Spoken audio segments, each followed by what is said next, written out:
আল্লাহ রাব্বুল আলামিন হযরত আদম আলাইহিস সালামকে সৃষ্টি করলেন। আদম আলাইহিস সালামের সৃষ্টির তিনটা দিক লক্ষণীয়। এক নম্বরে আল্লাহ দুনিয়াতে তাকে প্রতিনিধি করে প্রেরণ করবেন, কিন্তু আল্লাহ তাকে সৃষ্টি করলেন জান্নাতে। দুই নম্বর, দুনিয়াতে আল্লাহ যা কিছু সৃষ্টি করেছেন আল্লাহ সবগুলি কুন ফায়াকুনের হুকুম দিয়ে সৃষ্টি করেছেন। ইযা আরাদা শাইআন আইয়াকুলা লাহু কুন ফায়াকুন, হয়ে গেছে। কিন্তু আল্লাহ আদম আলাইহিস সালামকে কুন ফায়াকুন দিয়ে সৃষ্টি করেন নাই। আল্লাহ রাব্বুল আমিন আদম আলাইহিস সালামকে নিজে যত্ন করে নিজের হাত দিয়ে সৃষ্টি করছেন। তিন নম্বরে আল্লাহ রাব্বুল আমিন যা নির্দেশ দেন তাই হয়।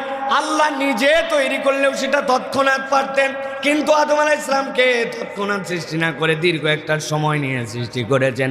আর এই সৃষ্টিটা দুনিয়ায় না করে আল্লাহ আদম আলাইহিস সালামকে জান্নাতে সৃষ্টি করলেন। আল্লাহ রাব্বুল আমিন এই আল্লাহর প্রথম এই বান্দাকে যখন দুনিয়ায় প্রেরণ করলেন,